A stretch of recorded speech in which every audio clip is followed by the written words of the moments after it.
নিরামিষ আলুর দমের সবথেকে সেরা দারুণ টেস্টি সহজ রেসিপি আপনাদের সাথে আজকে শেয়ার করব। এটা আপনারা পুজোয় ঠাকুরের ভোগেও লাগাতে পারবেন। আর এমন একটা সিক্রেট মশলা ব্যবহার করব যেটা পেঁয়াজ রসুন ছাড়াও একেবারে আলুর দমের রেসিপিটা কষা কষা হবে। আলুর দম তো আপনারা অনেক খেয়েছেন, আজকের আলুর দমের রেসিপিটা একেবারে নতুন আর আলাদা। আশা করছি আপনাদের ভীষণ ভালো লাগবে। তো চলুন দেরি না করে রেসিপিটা দেখে নেওয়া যাক। নমস্কার বন্ধুরা, আমি সোমা। আহারে বাহার রান্নাঘরে আপনাদের সবাইকে অনেক অনেক স্বাগত জানাই। আজকে আলুর দমের রেসিপিটা করার জন্য আমি এখানে 7টা মিডিয়াম সাইজের আলু প্রেসার কুকারে দিয়ে একটু লবণ দিয়ে 3টা ছিটি মেরেছি, তাতেই আলুগুলো খুব সুন্দরভাবে সেদ্ধ হয়ে গেছে। আপনারা চাইলে কড়াতেও সেদ্ধ করে নিতে পারেন।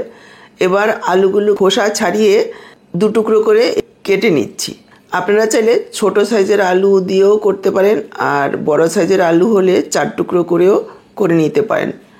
আজকের এই আলুর দমের রেসিপিটা পুরো দেখুন, নাহলে বুঝতে পারবেন না যে আমি কী পদ্ধতিতে বা কী মশলা ব্যবহার করে এই রান্নাটা করেছি।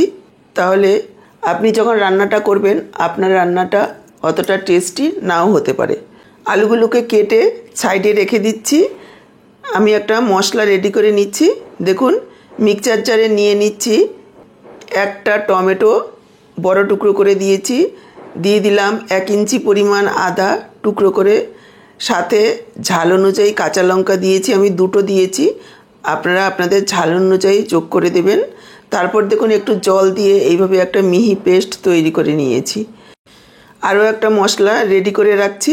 দেখুন, একটা বাটিতে নিয়ে নিচ্ছি প্রায় 3 টেবিল চামচ পরিমাণ টক দই। দইয়ের মধ্যে দিয়ে দিচ্ছি 1/2 চা চামচ হলুদ গুঁড়ো, 1 চা চামচ ধনের গুঁড়ো, 1 চা চামচ জিরের গুঁড়ো, 1 চা চামচ কাশ্মীরি লাল লঙ্কার গুঁড়ো। এখানে আমি আর লাল লঙ্কাটা দেব না, কাঁচা লঙ্কার ঝালেই ঝাল হবে। আর একটু জল দিয়ে মশলাটাকে ভালোভাবে গুলিয়ে রেখে দেব। এভাবে দইয়ের মধ্যে মশলাটা মিশিয়ে রাখলে দইটাও কাটবে না, আর গুঁড়ো মশলাটাও খুব ভালোভাবে ফুলে যাবে। এতে রান্নার কালার আর টেস্ট দুটোই ভালো আসবে। মশলাটা মিশিয়ে সাইডে রেখে দিচ্ছি। গ্যাস অন করে কড়াই বসিয়ে দিয়েছি, আর কড়াতে দিয়ে দিয়েছি প্রায় 4 টেবিল চামচ পরিমাণ সাদা তেল। তার মধ্যে দিয়ে দিলাম 1 চা চামচ ঘি। আপনারা চাইলে পুরোটা রান্না ঘিতেও করতে পারেন, আবার চাইলে পুরোটা সাদা তেলেও করতে পারেন, তবে এইভাবে একটু ঘি মিশিয়ে দিলে টেস্টটা ভালো আসবে। এবার দিয়ে দিচ্ছি সেদ্ধ করে রাখা আলুগুলোকে একটু ভেজে নেব। তেলের পরিমাণটা আপনারা ইচ্ছে মতো কম বেশি করে নেবেন। এবার দিয়ে দিলাম পরিমাণ মতো লবণ, দিয়ে দিলাম একটু হলুদ গুঁড়ো, আর দিয়ে দিচ্ছি একটু কাশ্মীরি লাল লঙ্কার গুঁড়ো। এবার আলুগুলোকে প্রায় 3-4 মিনিট সময় নিয়ে লালচে করে ভেজে নেব। যেহেতু সেদ্ধ করা রয়েছে, আলুগুলো ভাজা হতে খুব বেশি সময় লাগবে না। দেখুন, আলুগুলোকে একেবারে লালচে করে ভেজে নিয়েছি। এবার আলুগুলোকে তুলে রাখছি। আলুগুলোকে তুলে নিয়ে বাকি যে তেলটা রয়েছে তার মধ্যে দিয়ে দিলাম একটা তেজপাতা, 2টো শুকনো লঙ্কা, 1/2 চা চামচ 5 ফোড়ন। এই 5 ফোড়নের গন্ধটা দারুণ টেস্ট নিয়ে আসবে এই আলুর দমের রেসিপিতে। যোগ করে দিলাম 1/4 চামচ হিং।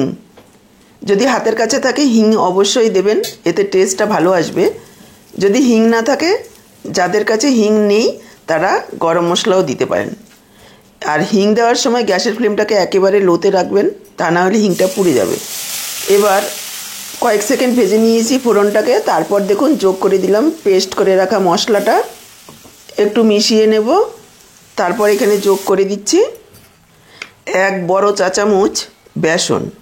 এই বেসনটাই সেই সিক্রেট মশলা, যার কারণে আলুর দমের গ্রেভির টেস্টটা হবে অসাধারণ। কেউ খেয়ে বুঝতেই পারবে না যে আপনি কি মশলা যোগ করেছেন। খুব ভালোভাবে মিশিয়ে কষিয়ে নিতে হবে, যাতে করে বেসনের কাঁচা গন্ধ একেবারেই না থাকে। যত ভালোভাবে বেসনটা ভাজা হবে তত কিন্তু টেস্ট বাড়বে। প্রায় 3-4 মিনিট সময় নিয়ে টমেটো, আদা, কাঁচা লঙ্কা আর এই বেসন কষিয়ে নেব একেবারে তেল ছেড়ে আসা পর্যন্ত। গ্যাসের ফ্লেমটাকে মিডিয়াম লোতে রেখেই মশলাটাকে কষাতে হবে, তা না হলে নিচে লেগে যাবে, যেহেতু বেসন দেওয়া রয়েছে। দেখুন মশলাটাকে খুব ভালোভাবে কষিয়ে নিয়েছি, দেখেই বুঝতে পারছেন মশলা তেল ছাড়তে শুরু করেছে। এভাবেই কষিয়ে নিতে হবে। এবার আমি যোগ করে দিলাম দইয়ে মেশানো মশলাটা। এই সময়ও গ্যাসের ফ্লেমটাকে একেবারে লোতেই রাখতে হবে, তা না হলে দইটা কেটে যাবে। দইটা দেওয়ার পর প্রায় 1-1.5 মিনিট সময় নিয়ে ভালোভাবে মশলার সাথে কষিয়ে নিতে হবে, তারপর গ্যাসের ফ্লেমটাকে বাড়াতে হবে। এখানে আমি যোগ করে দিলাম পরিমাণ মতো লবণ, 1/2 চা চামচ চিনি। তারপর দেখুন খুব ভালোভাবে মিশিয়ে নিয়েছি মশলার সাথে। এবার গ্যাসের ফ্লেমটাকে মিডিয়ামে করে ঢাকা দিয়ে দেব। ঢাকা দিয়ে প্রায় 4-5 মিনিট সময় নিয়ে মশলাটাকে খুব ভালোভাবে কষিয়ে নেব। মাঝে মাঝে ঢাকা তুলে নাড়াচাড়া করে দিতে হবে, যেহেতু বেসন দেওয়া রয়েছে, তা না হলে কিন্তু নিচে লেগে যাবে। প্রায় 1-1.5 মিনিট অন্তর অন্তর নাড়াচাড়া করে দিতে হবে।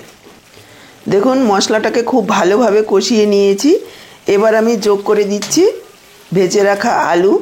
আলু দেওয়ার পর মশলা আর আলু একসঙ্গে আরও 2-3 মিনিট কষিয়ে নিতে হবে, এতে করে আলুর ভিতরে মশলাটা ঢুকে যেতে পারবে। দেখুন আলুর সাথে মশলাটাকে খুব ভালোভাবে কষিয়ে নিয়েছি। এবার আমি যোগ করে দিচ্ছি জল। এখানে আমি গরম জল যোগ করছি। অবশ্যই গরম জল যোগ করার চেষ্টা করবেন, এতে টেস্ট ভালো আসবে আর আলুগুলোও খুব সুন্দরভাবে নরম সফট থাকবে। এবার ভালোভাবে মিশিয়ে নিয়ে ঢাকা দিয়ে প্রায় 10-12 মিনিট লো ফ্লেমে দমে রান্না করে নেব। দেখুন প্রায় 10 মিনিট রান্না করে নিয়েছি লো ফ্লেমে। আলুগুলো খুব সুন্দরভাবে নরম হয়ে গেছে। এবার আমি যোগ করে দিচ্ছি 1/2 চা চামচ গরম মশলার গুঁড়ো আর 1 চা চামচ ঘি। ভালোভাবে আরও একবার মিশিয়ে নেব আর গ্যাস অফ করে ঢেকে রেখে দেব 5 মিনিট, যাতে ঘি গরম মশলার গন্ধটা খুব ভালোভাবে মিশে যেতে পারে। 5 মিনিট ঢেকে রাখার পর আমি পরিবেশন করে দিচ্ছি। এটা ফ্রাইড রাইস, পোলাও, লুচি, রুটি সব কিছুর সাথে অসাধারণ লাগবে।